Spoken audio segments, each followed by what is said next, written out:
Leave football before football leaves you, Ruben Amorim, you absolute donkey blood. Bro, I am seething, you know.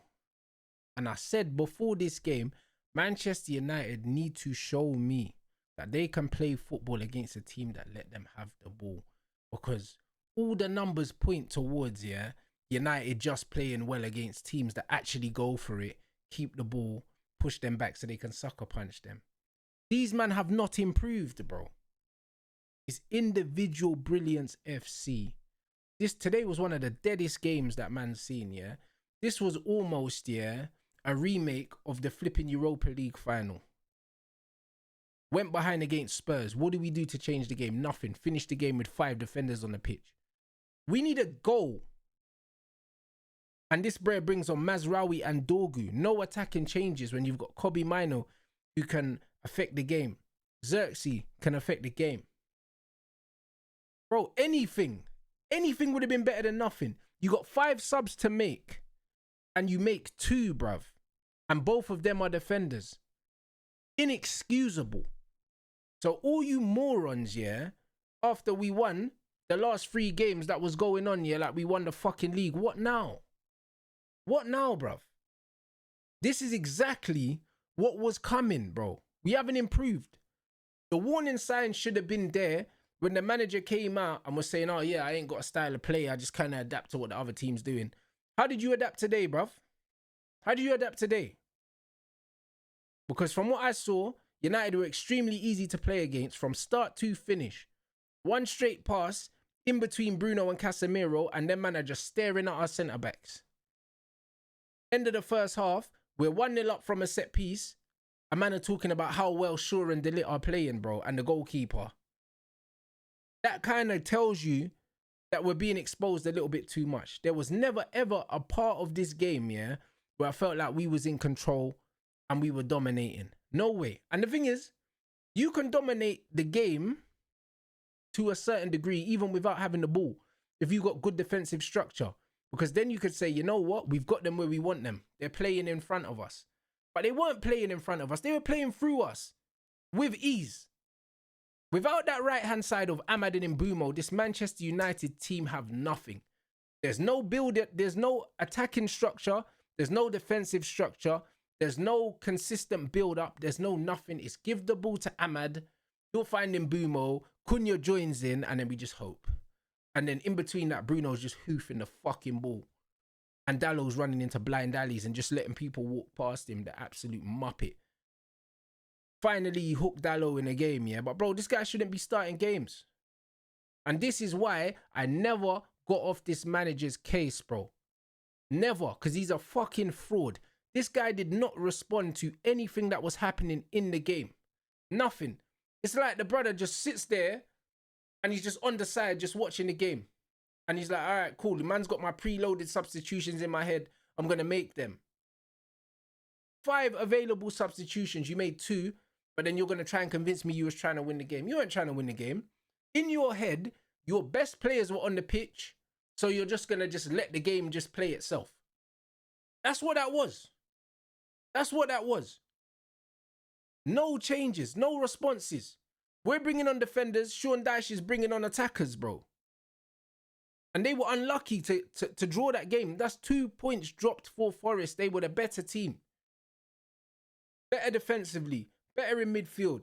Better attacking. If they had a bit more quality, they would have smoked us today.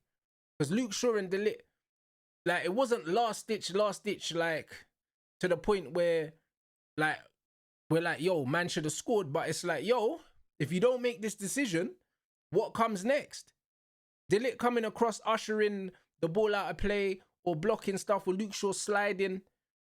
If it's the other way around and they've got Mbeumo and Cunha and Ahmad, it's desperate. Benjamin Sesko today, loads of people were talking about Sesko saying, oh, he had a bad game, but this was not a game for Sesko. But again, you can't blame Sesko because he should have been subbed off after 55, 60 minutes anyway. You could see where the space was. The space wasn't there for Sesko to exploit. This was not a game for him. He was too isolated. What we needed was an extra body to drop into the midfield and help so we could build from there. In a game like this, if you're playing Sesko, you have to go long and direct in the air. We weren't doing that. So if you want to play into Sesko's feet, yeah, you have to have players close to him. And even then, Sesko's not the kind of player, you play the ball into him and he pops it off. Do you know what I mean? Like, that's what Xerxes would do. Sesko's not going to do that. That's not him. Sesko just wants to be playing, facing his own goal, and he wants to score goals. That's what he wants to do. This game was not there for him. In Bumo today, man are playing in Bumo like an actual inside 10, yeah? He's not an in-between-the-lines player. In Bumo wants to run into space. He wants to make the third man runs, or he wants to be wide, stretching teams. In Bumo spent the whole game facing his own goal. You don't want him there. You do not want him there. If you got Xerxes dropping in, then Mbumo can stretch and go that way. I've said it many, many times. In terms of profile, he's closer to a Mo Salah than an out-and-out winger. He wants to stretch. He's a final action player. He wants to isolate players, bro. Get shots off, get crosses in. That's what he wants to do. But instead, you got him playing facing his own goal for the whole game. What are we doing? The structure that we're setting up does not suit any of the players. Cunha drops in the 10 and he gets on the ball and he does loads of high quality things. But I feel sorry for him because you're playing for a scrub. Everything he's doing is under pressure. Absolutely everything. Little flicks around the corner, great touches. Bro, God forbid he's actually got some space to actually get his head up and play some nice football. He's got none of that. It's a disgrace, bro. A man are defending this manager. Man had 3 wins in a row. The Liverpool game was fucking lucky because they missed bare chances. They missed bare chances. Yeah, it was amazing to win at Anfield. But bro, man hit the woodwork 3 times. Gakpo missed a fucking easy header. On another day, we lose that. Chelsea game, their manager gave up after the sending off. Like, bro, what are we doing? And then the other game, fucking should have had a goal disallowed because Luke Shaw fouled a fucking man. And we could have had a red card as well. We've rolled our luck in those games and people wanted to overlook that and going like we've turned the corner. We turned the corner and walked straight into a fucking baseball bat. This was coming. And we'll probably lose to Spurs now. This is the reality. That's why I said this game is the litmus test. Because if we can go and beat this team, yeah, a team that was going to play in a style that doesn't really suit us, then it can tell me where we are. But you know where we are? Nowhere. Same old shit. And just to remind, man, we're out the fucking League Cup. So we only got the FA Cup to play for and top 4. And with this manager, we ain't getting top 4 because he doesn't know how to manage. What part of this game did he manage? Man just stood there, watched man get bullied by Forest for the whole game.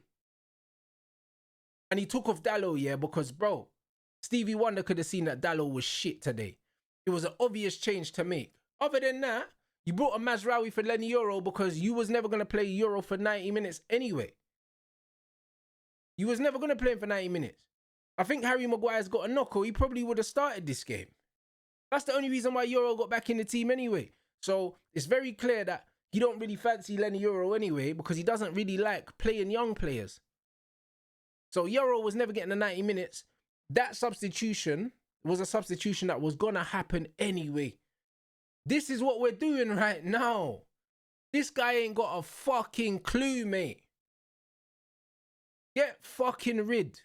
I can't lie. We can never be anything with this guy in charge, bro. He keeps proving it. There's one thing being stubborn, yeah, and having your convictions with certain things, but there's too many things that this guy's in love with that ain't good for this football club.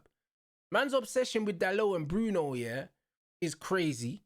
Man's obsession with the stupid system is crazy. And man's obsession, yeah, with just hating any player that likes to play football is crazy. Man's been forced to play Casemiro, and now Casemiro's been our best midfielder this season. But you didn't like him. You tried to get him out the club. You tried to bring in Martinez and fucking Gyökeres and Ollie Watkins and fucking Conor Gallagher. That's what you tried to do. Man tried to kill this club. The football the guy wants to play and the players he likes are shit, bro. Let's face it, there's nothing good to come out of this. Nothing good. Luckily, our recruitment, they're recruiting for the club, bro. Or else this guy would have fucking, he would have been worse than Eric Ten Hag in terms of the recruitments. We would have been, bro, Ten Hag set us back 3 years. He would have set us back another 6. I'm sick and tired of this manager, bro. And it's always going to be that. When he goes on a good run, it's going to be, yes, my team are winning. And when he loses, it's going to be like, cool, I'm not really fucking surprised, bro. I despise this guy. I don't want him here. I ain't got the energy for every single game, yeah, to just be like, yeah, cool, win, lose or draw, get him out, bro. It's obvious. It's obvious, bro. This guy is crap. It will always be hammer him out regardless. It always will be. Always. He'll never be the right manager for this club. He could win everything there is to win. He'll never be the guy. He'll never be the guy, bro. Look me in my eyes and tell me we can't do better than this. Sean Dyche is better than this. We just seen what Sean Dyche did with a team that weren't better than ours. Man are supposed to be the best, the biggest club in the world, the biggest club in England, all these other things, or one of the biggest clubs in the world, and you got this fucking clown as a manager. You're trying to tell me you can't do better than this? Because that's what it should be. Don't tell me about best in class and all these things, Ineos, yeah, and you're persevering with this fucking scrub. Like, bro, it's a joke, innit? Like, all of the propaganda that was coming out about how the selection process for this manager and all these other things, bro, miss me with that bullshit, innit? I don't want to hear it, bro. After those 3 wins, you wanted to drip feed this bullshit. The Wilcox interview comes out and all these things, and they took, bro, miss me with it, bro. I'm not stupid, innit? You man was waiting. Man were like, yo, is the coast clear? Like, let's do some fucking damage limitation, some little PR. Let's put a good spin on this situation. There's no good spin to put on this situation. The guy's a fraud, innit? Get this guy out of here, bro. 5 substitutions you had available. You brought on 2 defenders when we're trying to win a football match. You did the same fucking thing in the Europa League final and we lost. And now we got to play Tottenham again. I dare you to lose to Tottenham next week. I fucking dare you.